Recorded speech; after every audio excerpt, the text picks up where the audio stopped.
In a Foreign Town, in a Foreign Land by Thomas Ligotti. Part 1. His shadow shall rise to a higher house.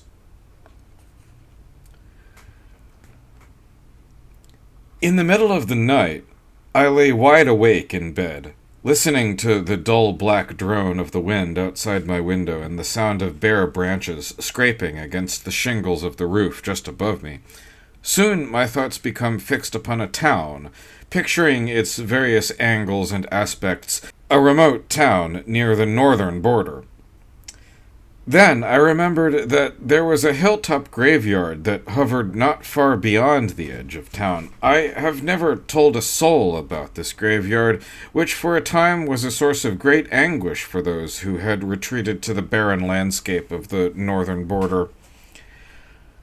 It was within the hilltop graveyard, a place that was far more populated than the town over which it hovered, that the body of Ascrobius had been buried. Known throughout the town as a recluse who possessed an intensely contemplative nature, Ascrobius had suffered from a disease that left much of his body in a grossly deformed condition. Nevertheless, despite the distinguishing qualities of his severe deformity and his intensely contemplative nature, the death of Ascrobius was an event which passed almost entirely unnoticed. All of the notoriety gained by the recluse, all of the comment I attached to his name, occurred sometime after his disease-mangled body had been housed among the others in the hilltop graveyard. At first there was no specific mention of Ascrobius, but only a kind of twilight talk, dim and pervasive murmurs that persistently revolved around the graveyard outside of town, often touching upon more general topics of a morbid character, including some abstract discourse, as I interpreted it, on the phenomenon of the grave. More and more, whether one moved about the town or remained in some secluded quarter of it, this twilight talk became familiar and even invasive.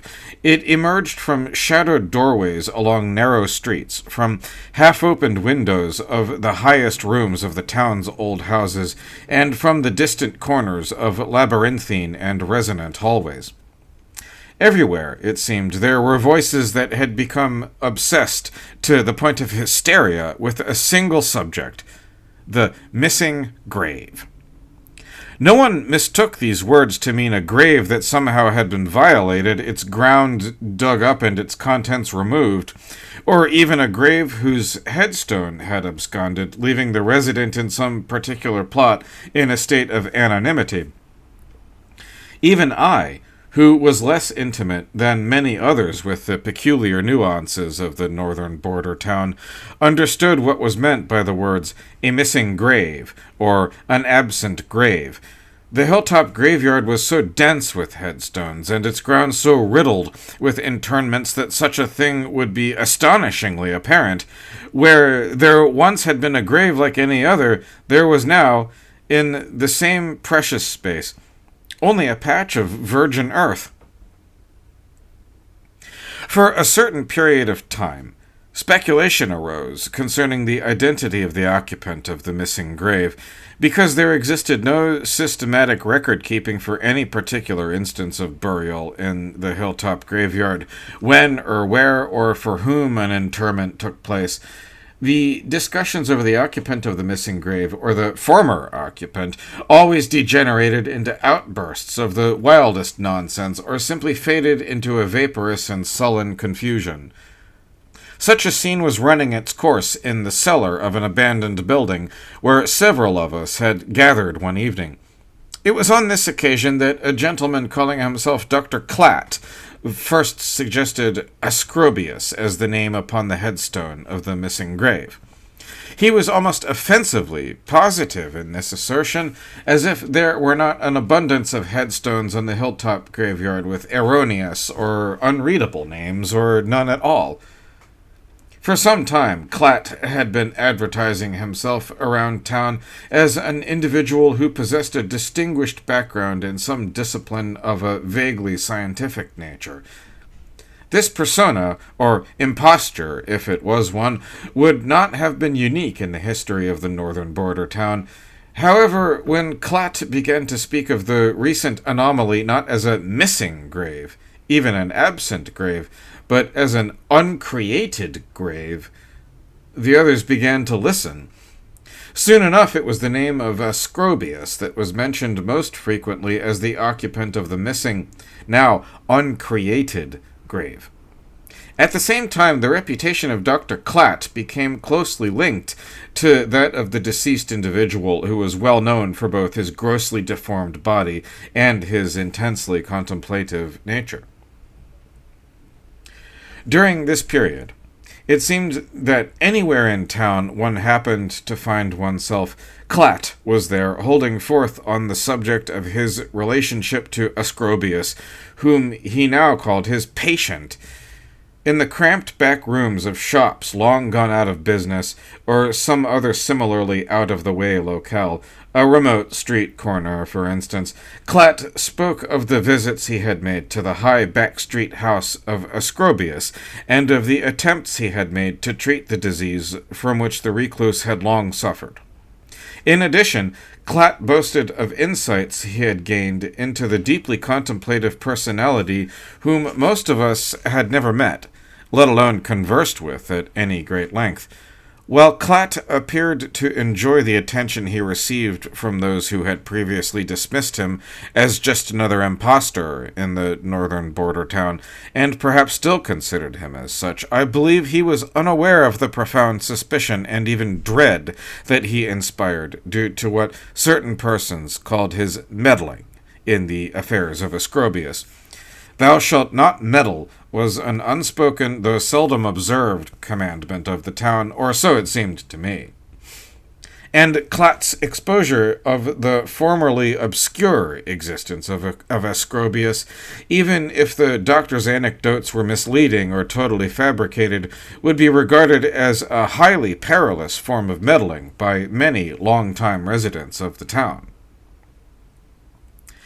Nonetheless, nobody turned away whenever Klatt began talking about the deceased, contemplative recluse. Nobody tried to silence or even question whatever claims he made concerning Ascrobius. "He was a monster," said the doctor to some of us who were gathered one night in a ruined factory on the outskirts of the town. Klatt frequently stigmatized Ascrobius as either a monster or a freak, though these epithets were not intended simply as a reaction to the grotesque physical appearance of the notorious recluse. It was in a strictly metaphysical sense, according to Klatt, that Ascrobius should be viewed as most monstrous and freakish, qualities that emerged as a consequence of his intensely contemplative nature. "He had incredible powers available to him," said the doctor. "He might even have cured himself of his diseased physical condition, who can say? But all of his powers of contemplation, all of those incessant meditations that took place in his high backstreet house, were directed toward another purpose altogether." Saying this much, Dr. Klatt fell silent in the flickering, makeshift illumination of the ruined factory. It was almost as if he were waiting for one of us to prompt his next words, so that we might serve as accomplices in this extraordinary gossip over his deceased patient, Ascrobius. Eventually, someone did inquire about the contemplative powers and meditations of the recluse, and toward what end they might have been directed. "What Ascrobius sought," the doctor explained, "was not a remedy for his physical disease, not a cure in any usual sense of the word. What he sought was an absolute annulment, not only of his disease, but of his entire existence. On rare occasions he even spoke to me," the doctor said, "about the uncreation of his whole life." After Dr. Klatt had spoken these words, there seemed to occur a moment of the most profound stillness in the ruined factory where we were gathered. No doubt everyone had suddenly become possessed, as was I, by a single object of contemplation, the absent grave, which Dr. Klatt described as an uncreated grave within the hilltop graveyard outside the town. "You see what has happened," Dr. Klatt said to us. "He has annulled his diseased and nightmarish existence, leaving us with an uncreated grave on our hands." Nobody who was at the ruined factory that night, nor anyone else in the northern border town, believed there would not be a price to pay for what had been revealed to us by Dr. Klatt. Now, all of us had become meddling accomplices in those events which came to be euphemistically described as the Ascrobius escapade. Admittedly, the town had always been populated by hysterics of one sort or another. Following the Ascrobius escapade, however, there was a remarkable plague of twilight talk about unnatural repercussions that were either in the making or were already taking place throughout the town. Someone would have to atone for that uncreated existence, or such was the general feeling as it was expressed in various obscure settings and situations. In the dead of night, one could hear the most reverberant screams, arising at frequent intervals from every section of town, particularly the backstreet areas, far more than the usual nocturnal outbursts, and upon subsequent overcast days the streets were all but deserted. Any talk confronting the specifics of the town's night terrors was either precious or entirely absent. Perhaps I might even say it was as uncreated as Ascrobius himself, at least for a time. It was inevitably the figure of Dr. Klatt who, late one afternoon, stepped forward from the shadows of an old warehouse to address a small group of persons assembled there. His shape barely visible in the gauzy light that pushed its way through dusty window panes, Klatt announced that he might possess the formula for solving the newfound troubles of the northern border town. While the warehouse gathering was as wary as the rest of us of any further meddling in the matter of Ascrobius, they gave Klatt a hearing in spite of their reservations. Included among this group was a woman known as Mrs. Glim, who operated a lodging house, actually a kind of brothel, that was patronized for the most part by out-of-towners, especially business travelers stopping on their way to some destination across the border. Even though Klatt did not directly address Mrs. Glim, he made it quite clear that he would require an assistant of a very particular type in order to carry out the measures he had in mind for delivering us all from those intangible traumas that had lately affected everyone in some manner. Such an assistant, the doctor emphasized, should not be anyone who is exceptionally sensitive or intelligent. At the same time, he continued, this person must have a definite handsomeness of appearance, even a fragile beauty. Further instructions from Dr. Klatt indicated that the requisite assistant should be sent up to the hilltop graveyard that same night, for the doctor fully expected that the clouds which had choked the sky throughout the day would linger long into the evening, thus cutting off the moonlight that often shone so harshly on the closely huddled graves. This desire for optimum darkness seemed to be a conspicuous giveaway on the doctor's part. Everyone present at the old warehouse was of course aware that such measures as Klatt proposed were only another instance of meddling by someone who was almost certainly an impostor of the worst sort. But we were already so deeply implicated in the Ascrobius escapade, and so lacking in any solutions of our own, that no one attempted to discourage Mrs. Glim from doing what she could to assist the doctor with his proposed scheme. So the moonless night came and went, and the assistant sent by Mrs. Glim never returned from the hilltop graveyard. Yet nothing in the northern border town seemed to have changed. The chorus of midnight outcries continued, and the twilight talk now began to focus on both the terrors of Ascrobius and the charlatan Dr. Clot, who was nowhere to be found when a search was conducted throughout every street and structure of the town, excepting, of course, the high back street house of the dreadful recluse. Finally, a small party of the town's least hysterical persons made its way up the hill which led to the graveyard. When they approached the area of the absent grave, it was immediately apparent what measures Clot had employed, and the fashion in which the assistant sent by Mrs. Glim had been used in order to bring an end to the Ascrobius escapade. The message which those who had gone up to the graveyard carried back to town was that Clot was nothing but a common butcher. "Well, perhaps not a common butcher," said Mrs. Glim, who was among the small graveyard party. Then she explained in detail how the body of the doctor's assistant, its skin finely shredded by countless incisions, and its parts numerously dismembered, had been arranged with some calculation on the spot of the absent grave. The raw head and torso were propped up in the ground as if to serve as the headstone for a grave, while the arms and legs were disposed in a way that might be seen to demarcate the rectangular space of a graveyard plot.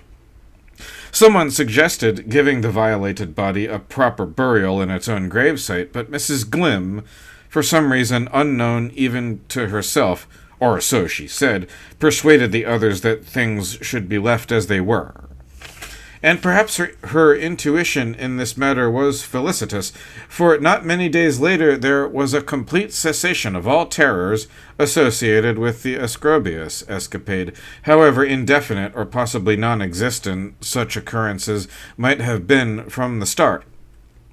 Only later, by means of the endless murmurs of twilight talk, did it become apparent why Dr. Clot might have abandoned the town, even though his severe measures seemed to have worked the exact cure which he had promised.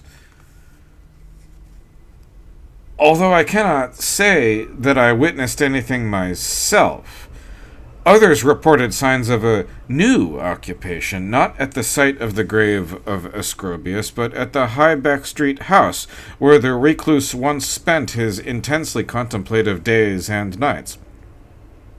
There were sometimes lights behind the curtained windows, these observers said, and the passing figure outlined upon those curtains was more outlandishly grotesque than anything they had ever seen while the resident of that house had lived.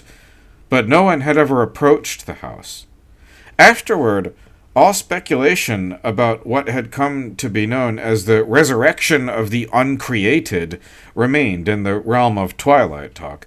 Yet as I now lie in my bed, listening to the wind and the scraping of bare branches on the roof just above me, I cannot help remaining wide awake with visions of that deformed spectre of Ascrobius, and pondering upon what unimaginable planes of contemplation it dreams of another act of uncreation, a new and far-reaching effort of great power and more certain permanence.